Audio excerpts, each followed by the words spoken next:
I mean, I'm sure you must have faced this in your career, right? When you were hiring, and there were a lot of young team members, female team members in your team as well. So what do you think is the right way to coach them or motivate them at that point of time? How can we sort of drive them in? So what can we do as employers, you think, to motivate them? The first thing which I feel is women should be really passionate about their career. Right.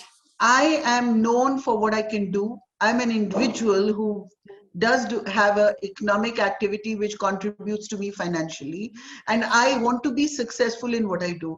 I think that drive for us to be successful is something which comes in from internally. Second, you need managers and team leaders who actually believe that the women have the right talent, and they encourage them to take more responsibility. And the third is the social angle, where your family has to support you. Right.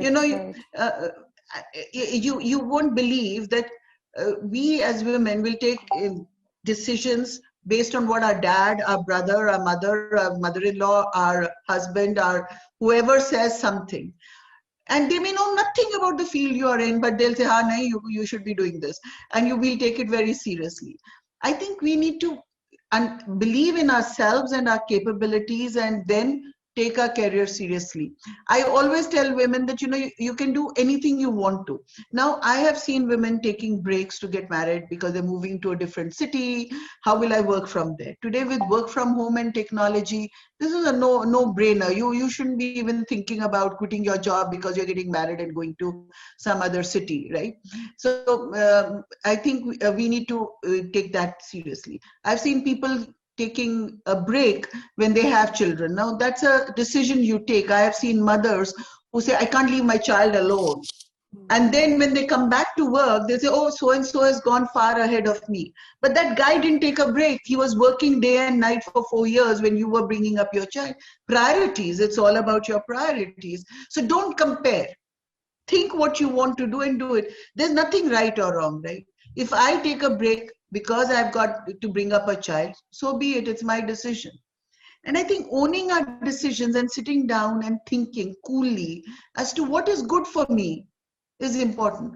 I think, the social fabric has to support your husband, your brother, your father, your mother-in-law has to support your decision, just like we support the men in our family, right? If a young boy comes back and says, I'm not going to be an engineer, I want to become an accountant, the parents might, get what kind of a decision you have taken, but then you will in the end support him.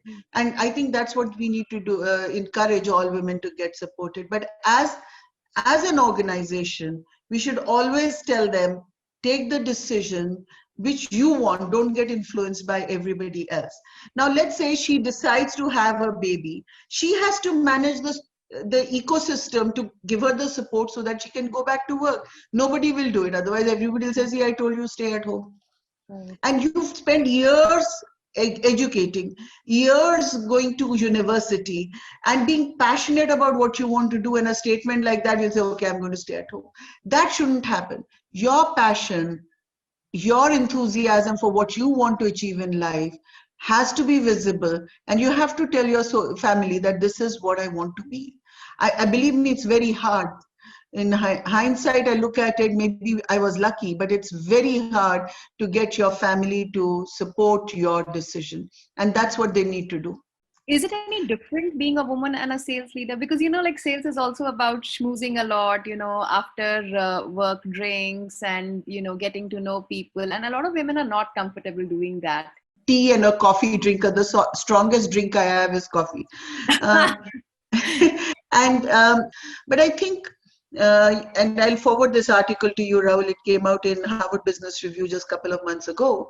It says the Net Promoter Score, which is looked at a measure of how satisfied customers are with your company, are always, the score is high if you put customers first.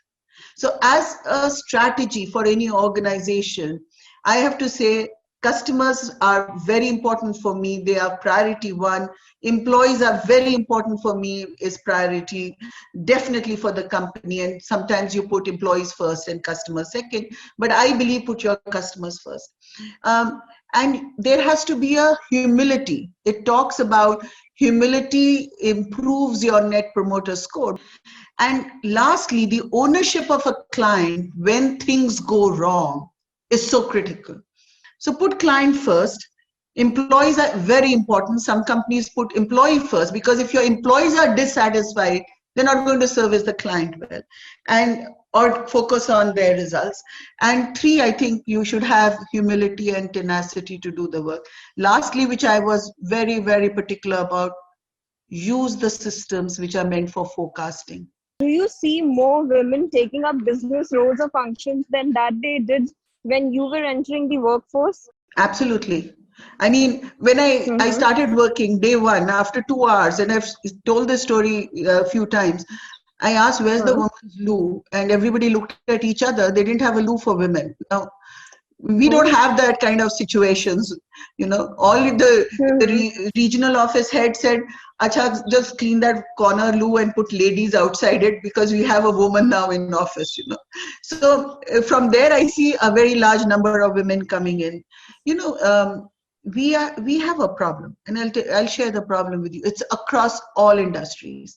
If you look at entry level, at the recruitment level, companies are hiring between 35 to 42% women. So if I was hiring 100 people in a year, 42 would be women. But the moment we go to mid to higher level, you will see only 5%, 6%, even none in mid to senior management. So somewhere, while the excitement is there to come into workforce and start working, this dwindles, as Soumya pointed out, under pressures of marriage, under pressure of children, under pressure of looking after parents, or something or the other. And I strongly believe that we need these women to be in the workforce, because they can contribute far more than if they were not in the workforce.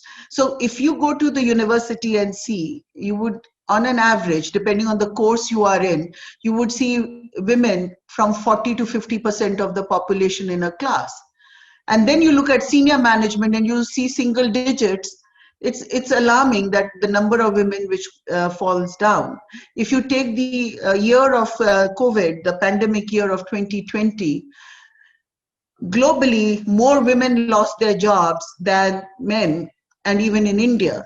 Some by choice, because it became absolutely horrendous to work from home for many women, because, you know, you're working and suddenly there's a ring at the door, nobody else will go, you'll interrupt your call and go, there's no help at home, so you're cooking, you're getting the place cleaned up, and you are working. Many percentage, very large percentage has dropped off, and that is a big concern. We need to bring them back. We don't have a social fabric which forms and supports women, like creche.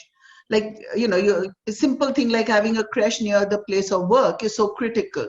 And all you have to do is to tie up with one of the creches to say, so many kids, we'll give you space, just have a creche next to us, and each employee will pay for it. I think we haven't thought through how do we support women. So as we think more and more on those lines, we will see far more women in the workforce.